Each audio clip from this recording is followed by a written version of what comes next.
Chapter 5 Veins of Loyalty.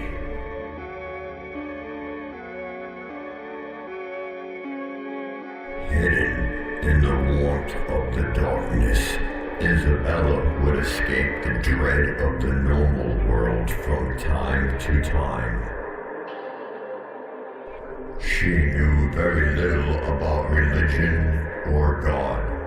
She only knew of evil and death, nothing but blackness. A mystical atmosphere known as the Crimson Keep, hidden in the peak of the Red Mountain that was kept secret, kept sacred to her. Above, in the private mountain tops, she soaked in her solitude, always searching for her inner sorcery to show her the way of pure destruction. She felt at peace in the eclipse of this ancient hideout. A large wooden cabin rests in the center of the eye of the mountain. A transparent veil of pain surrounded the lonely, immaculate shack. Though the thick air was hard to breathe in and was pitch black, Isabella could see the landscape perfectly. The old cabin was outlined in caskets, alternating between red and black. Some of the caskets appeared to be empty, but most of them clearly had screaming voices coming from within. Alone in her morbid, sick thoughts, pleasures of her naked body began remembering her puppet, Jason. She also could not stop thinking about her enemy from a different world, Sebastian. This turned her on even more. She knew that if she could not find him to offer to the cursed well, she would lose favor with the demons that occupy it. Centuries ago, Isabella built this well layer by layer, shoveled and dug perfectly as ordered by the mountain. 200 feet in the depths of the earth, she gouged and molded it alone for years until the mountain was pleased.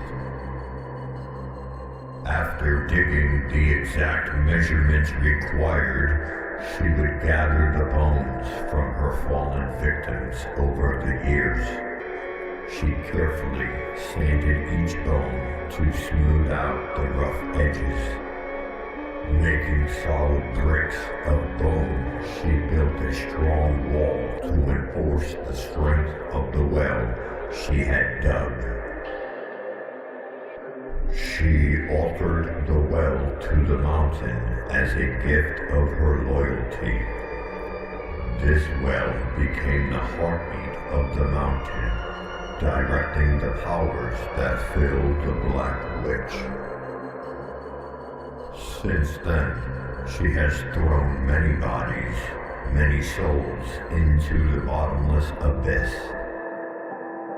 But this was not enough. She had to find Sebastian and end him for good, even though she didn't know why. No witch was as powerful as Isabella. She was untouchable, untamable. She was full of hate and lust.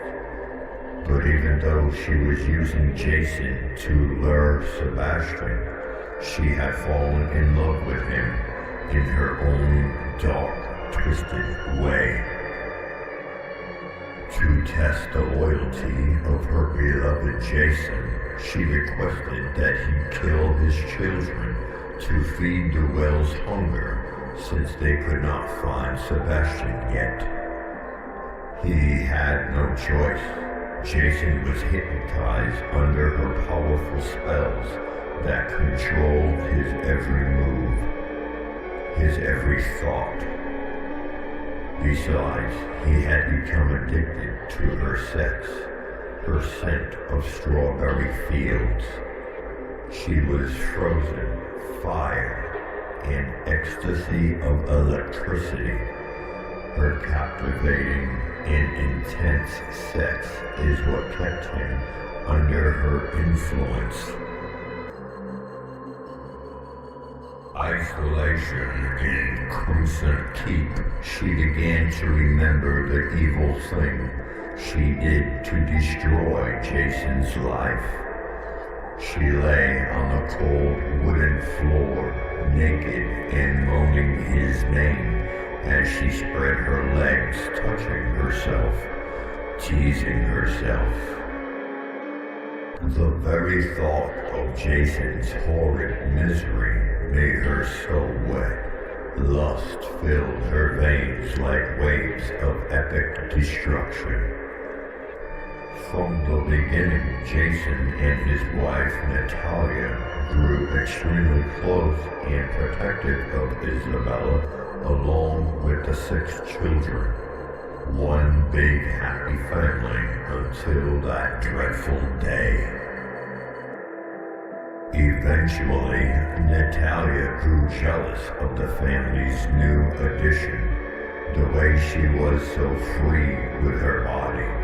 The way she would flaunt her naked soul every time the kids went to bed. As a wife of a preacher for almost 10 years now, she tried to fight her jealousy, but it only turned into hatred. She brought these insecurities to Jason's attention many times, but he was slowly losing his willpower to the Black Witch. No one knew what she was capable of. She didn't talk much about her witchcraft after Jason shut her up the first night. Still exposed in the center of the floor, Isabella continued to touch her soft, cold skin. From her hardened nipples down between her legs, waterfalls rise as evil pleasure gives release. She began moaning louder as the thoughts filled her empty soul.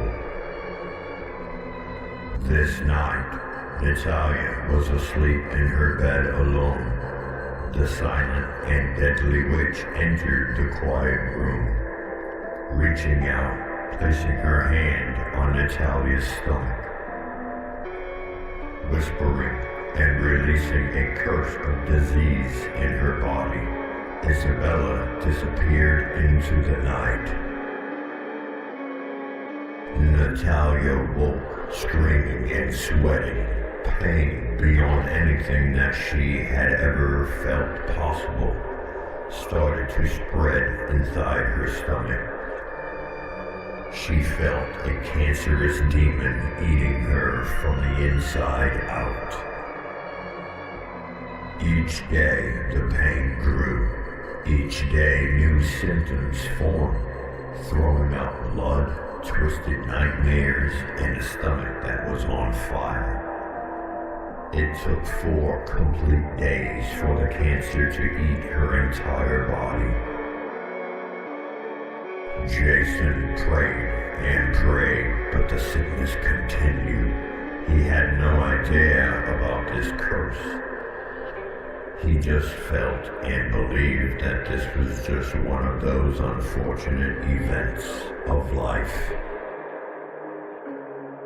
Completely shattered, this was the last time that Jason talked to God.